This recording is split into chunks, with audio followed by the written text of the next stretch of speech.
Queridos, bom dia. Antes da oração, da orientação diaconal, é necessário nós darmos uma palavra. Com muita alegria, hoje é domingo, 8 de setembro, e tradicionalmente nesta igreja, como em muitas outras igrejas espalhadas pelo Brasil afora, presbiterianas ou não, nós celebramos o Dia da Independência sempre no domingo mais próximo do dia 7. E esta igreja, bem como a maioria das igrejas, ela prima por ser uma igreja cristocêntrica. E o que é ser uma igreja cristocêntrica? A referência, o centro da igreja é o Senhor Jesus Cristo. De tal modo que cada um tem a sua conduta pessoal e responde por ela. Mas a igreja, ela responde ao Senhor da igreja. E ela só pode fazer o que o Senhor da igreja diz, o que ela deve fazer, baseada no próprio Senhor Jesus Cristo. Se o noivo não faz, imagina a noiva fazer. A igreja é corpo de Cristo, é noiva do Senhor.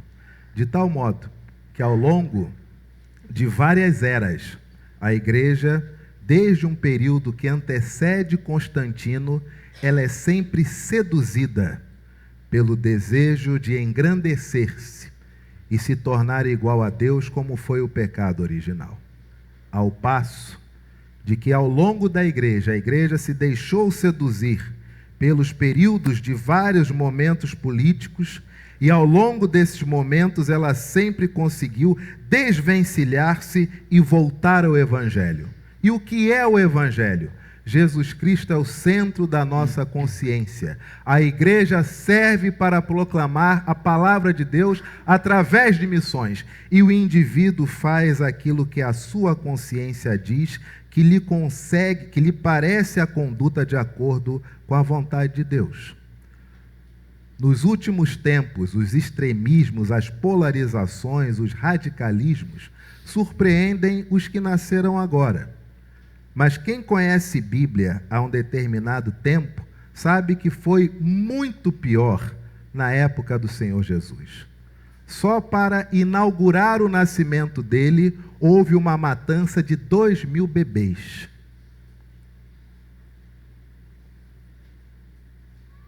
É bem pior do que agora, não é verdade? Você imagina, por causa de interesses políticos, adentrarem as maternidades e matarem as crianças não a fio de espadas. Mas sabe como é que era o assassinato de crianças naquela época? Rasgavam a criança ao meio pelas pernas.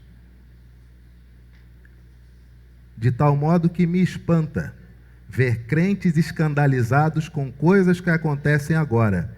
Se tem uma escritura que nos ensina que o Senhor Jesus foi transpassado não pelo Estado, mas foi transpassado pelos seus os religiosos. A igreja, ela não é palanque político e ela não apoia lado político nenhum.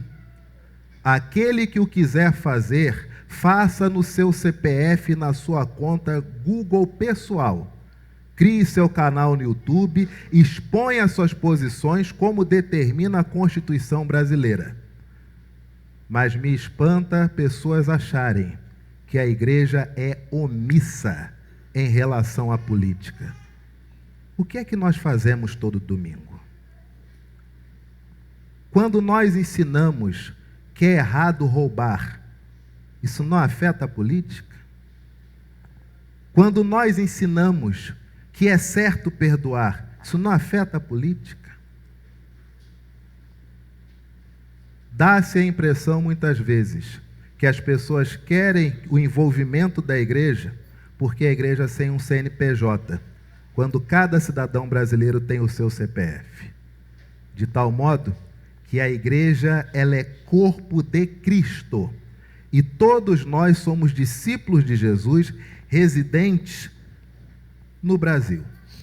E quando clamamos e pedimos ao Senhor que interceda por nossa pátria, na verdade, não deixa de ser um pedido para que o Evangelho, a partir de nós, ele possa influenciar as pessoas. Cada um de nós tem seu espectro político.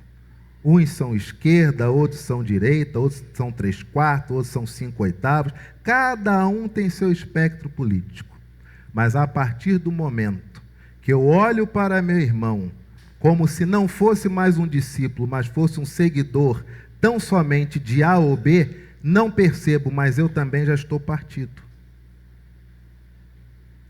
Aí você tem a figura de Cristo, que chegaram para ele e perguntaram o seguinte: Senhor, nós tínhamos a nossa contribuição, mas o imperador mandou recolher, e agora na condição de Messias, diga-nos como é que fica essa história? E todos olhando e pensando: agora ele vai acordar com esse negócio de que milagrinho é bom, mas o negócio mesmo é tomar logo o poder. Agora ele vai ser o Messias. E Jesus simplesmente diz: aquilo que é de César,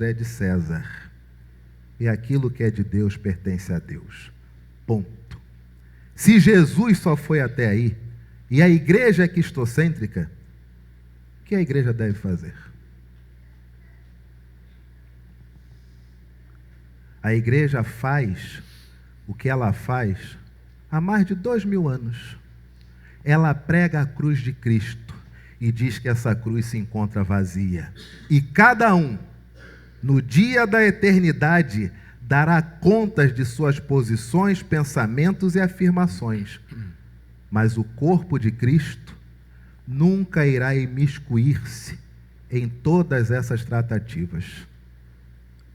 Porque enquanto o corpo de Cristo, ele resolve tomar para si como igreja uma senda desta forma, de esquerda ou de direita, as crianças permanecem não sendo adotadas nos abrigos.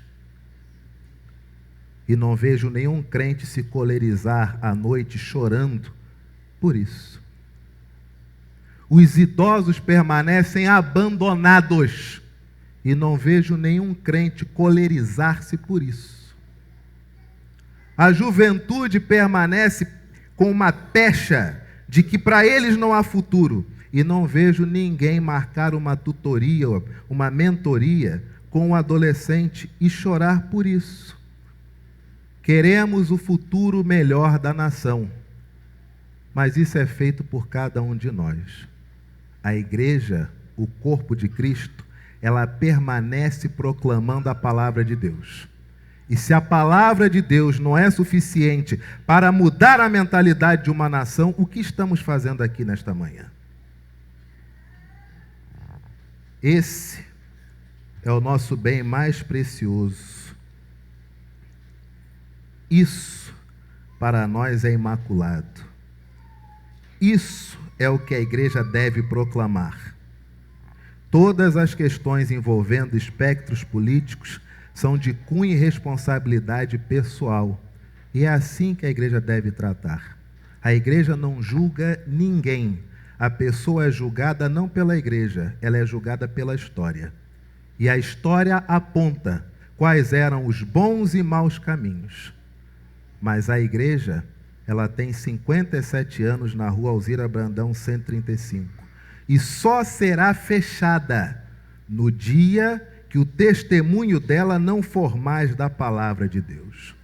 Houve um tempo em que um pastor muito jovem chegou em uma grande igreja e quando tinham os políticos que queriam entregar os seus santinhos, seus panfletinhos na frente, ele mesmo colocava esses homens para fora da calçada, como já fiz várias vezes aqui.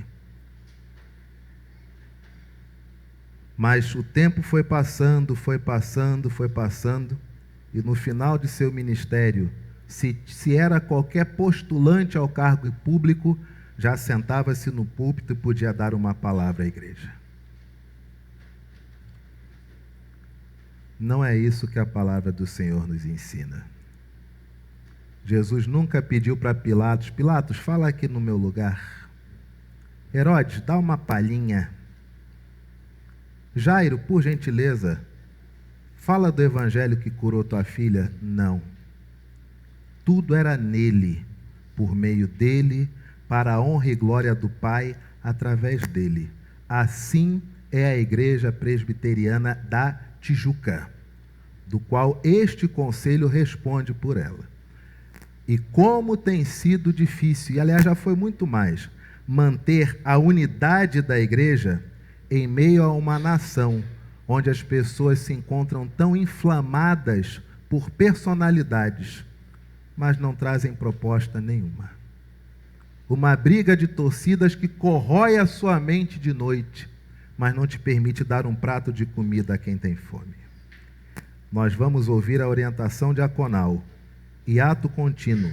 Faremos como sempre fizemos ao longo de décadas, cantar o hino nacional brasileiro e, ao mesmo tempo, em nossos corações, pedir que Deus abençoe todos os candidatos aos cargos que estão sendo postulados nessa atual campanha. Todos, sem exceção, porque a Bíblia diz: orai por todos aqueles que se encontram imbuídos de autoridade. Para quê? Para que você que está orando tenha uma consciência nédia, tenha paz e tranquilidade. Não é porque ele merece, porque ele concorda contigo, é para que você sinta-se em paz com Deus e com o outro. Essa é a função da igreja. É isso que nós faremos nesta manhã. Amém, igreja? Amém. Ouçamos a orientação diaconal e ato contínuo. Cantemos o hino nacional brasileiro. Bom dia, igreja. Sejam bem-vindos à casa do Senhor. A orientação diaconal, peço aos amados irmãos que aqueles que puderem, que desliguem os celulares, que não, que deixem em modo de vibração. E a orientação que será pelo Salmo 46, de 10 a 11. Se conta no boletim, página 3. Vamos ler junto? Aquietai-vos e sabei que eu sou Deus. Sou exaltado entre as nações. Sou exaltado na terra. O Senhor dos exércitos está conosco. O Deus de Jacó é o nosso refúgio. Cantemos o hino nacional e oremos pela nossa nação.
Ajoelhemos-nos, queridos, e oremos pela nossa nação.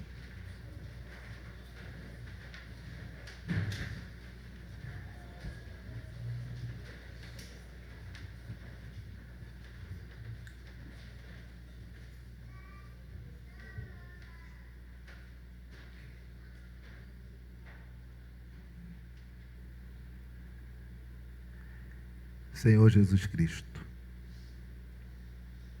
queremos pedir-te perdão,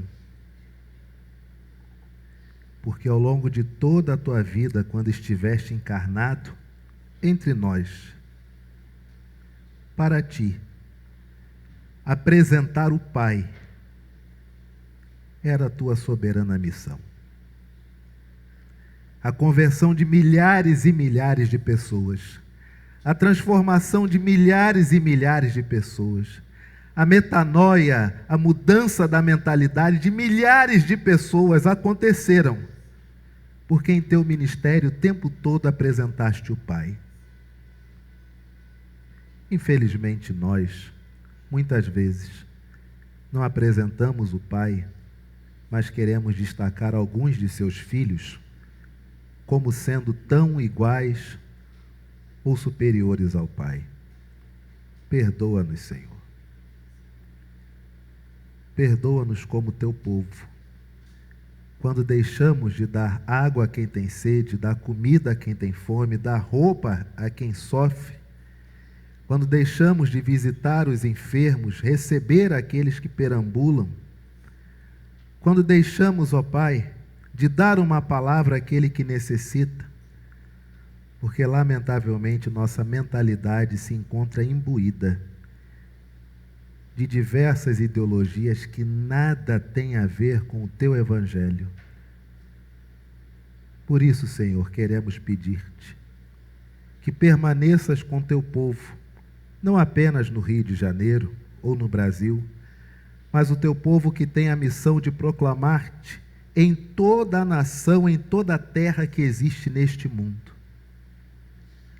Dá-nos a bênção de anunciar-te, e que a mudança necessária na nação seja, como foi ao longo de todas as eras, com o teu Evangelho sendo proclamado, e o teu Evangelho sendo mostrado em atitudes que constrangem o pecador, e o fazem reconhecer que tu realmente existe e és Senhor.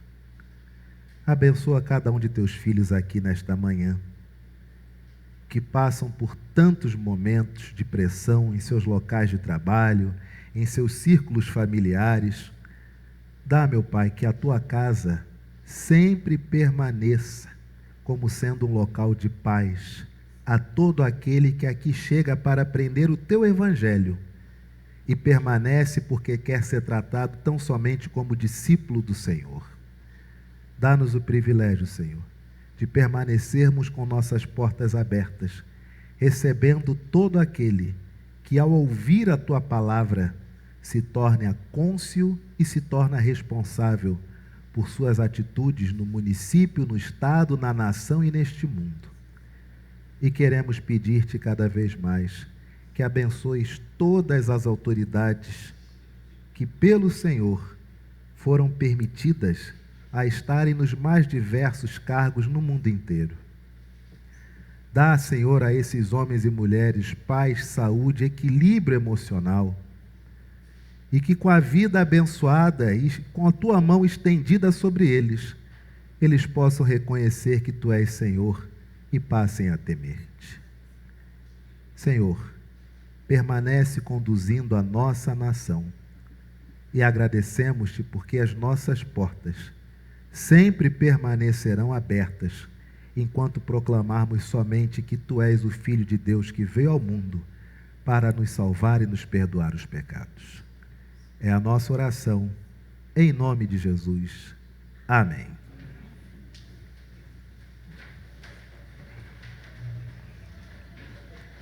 Queridos, ainda de pé, aproveitemos esse tempo e digamos uns aos outros, não apenas desejando uma boa semana, mas dizendo a seguinte frase: Jesus Cristo é o Senhor do Brasil. Amém?